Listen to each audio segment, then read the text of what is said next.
A patent application filed in the summer of 1946, a drawing of a locomotive nobody had built yet, buried in the middle of it, a small device with one job: catch the ash. The engineer who drew that device already knew exactly what would destroy the machine, because by 1946, roughly 24 organizations had been trying to burn coal in a turbine for 2 years, and none of them had solved it. He wrote the cure into the design 16 years before the first weld was struck. The finished locomotive ran for 488 hours. Have you ever watched somebody flag a problem early, get the fix approved, and then watch the thing break exactly the way they said it would? Put it in the comments. This is what American Iron Works covers. Subscribe so you don't miss what's next. In 1945, American coal was losing an argument it could not win on the merits. The diesel-electric locomotive was better, it started faster, ran longer between shops, and did not need a man with a shovel. Every railroad that bought one stopped buying coal to burn, and a great many of them hauled coal for a living. Those two industries had been married since the 1860s, and one of them had just filed. So the coal producers did what any industry does when it sees the exit. They bought a seat at the engineering table. 8 railroads and 4 coal companies formed the Locomotive Development Committee. Its purpose was not to build a better locomotive. The purpose was to build one that burned coal, and the distance between those two sentences is the whole story. In 1945, the committee's engineers made their recommendation: skip the boiler entirely. Go straight to a gas turbine and feed it powdered coal. 3 years later, 9 railroads and 4 coal producers put $2,800,000 behind the idea. That money was not stupid. This is the part people get wrong about the whole affair. A gas turbine is simple in a way a steam engine never is. Air comes in the front, gets squeezed, gets mixed with fuel, and lit. The expanding gas spins a wheel, that wheel spins a generator, and the generator feeds electric motors on the axles. Compared to a diesel, there is almost nothing moving and nothing at all slamming back and forth. And it worked, which is what makes the rest of this so hard to watch. Union Pacific ran 55 gas turbine locomotives. 25 of them covered 6 million miles in 4 years, logging 227,950 running hours between them. One single turbine ran 17,266 hours. These were not experiments limping around a test track. They were hauling freight across Wyoming every day, burning a tar-like refinery left over so cheap the plants were nearly giving it away. But that cheap oil was already eating them. Bunker C carries sodium and vanadium in its ash, and both attack hot metal. Combustor cans corroded. So did the nozzle vanes and then the blades behind them. General Electric built the first stage out of mnemonic ATA, a high-nickel alloy meant for exactly this kind of abuse, and it slowed the damage without ever stopping it. Union Pacific's answer was to dose the fuel with Epsom salt and water and neutralize what chemistry it could reach.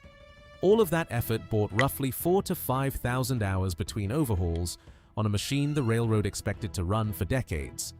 So the ash problem was never theoretical. It was already in the shop reports, on the good fuel, on the machines that worked. The logic still held together anyway.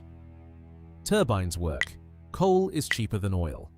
Union Pacific owned coal in the ground and had been mining it in Wyoming since the 1860s. One man had already worked out why it would fail regardless. His name was John K. Yellott, and he worked for Bituminous Coal Research in Washington. On the 17th of August 1946, he filed for a patent on a coal-fired gas turbine locomotive. It was granted on the 12th of December 1950 as United States Patent Number 2033,866. Read that patent and you find something strange. Yellott is not selling the idea. He is defending it against the one thing he knows will kill it. Coal leaves ash, and ash is grit and mineral and sodium. It travels wherever the hot gas travels. Send it through a wheel spinning thousands of times a minute, and the wheel does not survive the year. So Yellott put a fly ash separator in the drawing, a centrifugal trap spinning the grit out of the gas stream before it ever reached the turbine. He took the concept from the dust filters on Army tank air intakes. The fix was in the design from the first page. Everything that followed happened with that fix installed. It took 16 more years for anyone to build a locomotive around it. And when Union Pacific finally did, they did not order it from a factory. They built it out of dead machines. The cab came from Alco PA-1 number 607, delivered in January 1947 and retired in March 1961. Under the power unit sat the chassis of a Great Northern W1 electric locomotive built by General Electric in June 1947, retired in 1956, and sold to Union Pacific in 1959 as scrap. Inside it went a turbine pulled from one of Union Pacific's own older units and rebuilt. Behind all of it rode a tender that used to follow Challenger 3990, 4 dead locomotives. 3 years of shop work, from 1959 to 1962. What came out the other end was the longest locomotive in America. President A.E. Stoddard named the partners publicly in 1962 Bituminous Coal Research, Alco Products, and General Electric. Nobody wrote down who actually built it. The engineers appear in the trade press and on the patents, while the men who cut a Great Northern chassis apart and made it carry a turbine are not in the record at all. Union Pacific called the finished machine number 80. 7,000 horsepower, better than 730,000 pounds, and somewhere between 214 and 226 feet long, depending on which drawing you trust. Then you look at how it actually ate, and the elegance falls apart. The tender carried 61 tons of coal in lumps roughly 1 inch by 2. That is about the weight of 40 automobiles riding behind the crew in chunks the size of a fist. Lumps do not burn in a turbine. Coal only works in there if it behaves like a fluid, which means grinding it to a powder finer than flour. So the tender was not really a tender. It was a mill. Crushers took the lumps down first. A bin held 2.5 tons of the crushed product. 2 coal pumps meted it out to 2 pulverizers, which ground it fine enough to pour. Railway Age, writing the machine up in December 1962, said the powder had much the same handling characteristics as a liquid. None of that machinery runs on wishes. Grinding coal takes power, and the turbine could not spare any. So Union Pacific installed a second engine. A separate diesel driving a 500 kilowatt alternator existing for no purpose except to run the mill that made the fuel burnable. Sit with that for a second. A locomotive built to escape diesel fuel carried a diesel engine to get its coal ready, and it could not light on coal either. The turbine started on diesel, came up to idle on diesel, and only then switched over. It burned oil to get warm enough to burn coal. That is the part that gets me. Every single compromise here is sensible on its own. Grinding needs power, so add power. A coal turbine needs clean fuel to light, so light it on diesel. Follow the reasonable step 10 times in a row and you arrive somewhere absurd. Which lands harder for you, that the machine needed a whole engine to feed itself, or that everyone in the room signed off on it? There is one number in all this that almost nobody quotes, and it explains why Union Pacific kept going. The capital cost was close to nothing. That cab was already retired. A scrap price bought the chassis. The turbine sat on the property doing nothing, and the tender belonged to a steam locomotive with no future. Set against a new diesel, this machine was very nearly free, and the fuel was coal Union Pacific already controlled. On paper, in 1962, the arithmetic was beautiful. Number 80 entered service in October 1962 and worked out of Council Bluffs, Iowa. It did not get far. Under 500 miles of coal-fired running later, the shop opened the turbine and looked inside. The combustor nozzles and the turbine buckets were eaten. Not worn down, corroded deep across the whole hot section by ash the separator had failed to catch. Yellott's device was in the machine. It was doing precisely what he designed it to do, and it simply could not do enough of it. What the separator did catch went out the stack. Every fine coal particle it successfully pulled from the gas stream was released straight into the air over Nebraska and Wyoming. In 1962, that was not a scandal. Nobody even raised it as a question. It was just where ash went.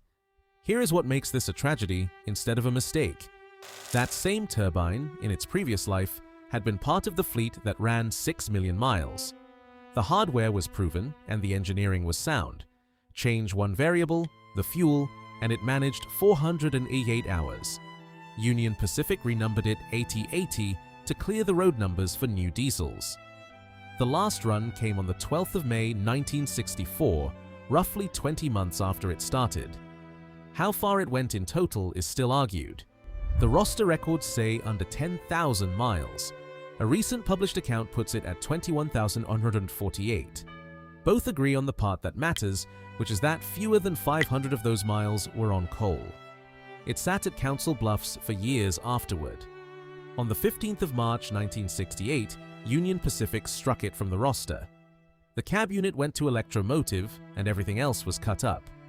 Two of its oil-burning cousins survived and sit in museums today at Union, Illinois, and at Ogden, Utah. Of the only coal-fired gas turbine locomotive ever to run on an American railroad, there is nothing left to stand next to. Just photographs and a line on a roster. The idea outlived the machine anyway. After the 1973 oil crisis, the Department of Energy and General Electric went back to coal slurry locomotives. A 1983 technical reassessment concluded that a closed-cycle turbine with a fluidized bed combustor was the most promising path available. Yellott was still briefing on the program that same year, 37 years after filing. Nothing was ever built. So the question stays open, and it is a fair one. Was the coal turbine impossible, or was it only early? David P. Morgan, who edited Trains magazine for 34 years, wrote in 1953 that something there is that doesn't like a turbine locomotive. He was paraphrasing a poem about a wall, and he meant it as a joke about bad luck. Luck had nothing to do with it. The problem was chemistry, and the chemistry was never a mystery to anyone. Coal is cheap for exactly one reason. It comes out of the ground full of everything that is not carbon, and somebody else deals with that. Burn it under a boiler, and the ash drops into a pan. A man shovels the pan out. Steam locomotives lived with that arrangement for 100 years, and it is the reason they lasted. Put the same coal in front of a turbine, and there is no pan. There is a wheel spinning at thousands of revolutions a minute, with nowhere for the ash to go except through. Every property that made coal the cheap fuel is the same property that ate the machine. Union Pacific did not pick bad coal or build the separator badly. They asked a wheel to do a job only a shovel had ever done, and the wheel paid for it in 488 hours. The engineering was never the weak part. What failed was the assumption that a fuel that cheap would extend anyone a courtesy. So watch for that in any machine somebody calls a breakthrough. Find the part of the design that makes it cheap, and you have usually found the part that is going to kill it. Subscribe to American Iron Works, and you'll start seeing that pattern in machines you thought you already understood.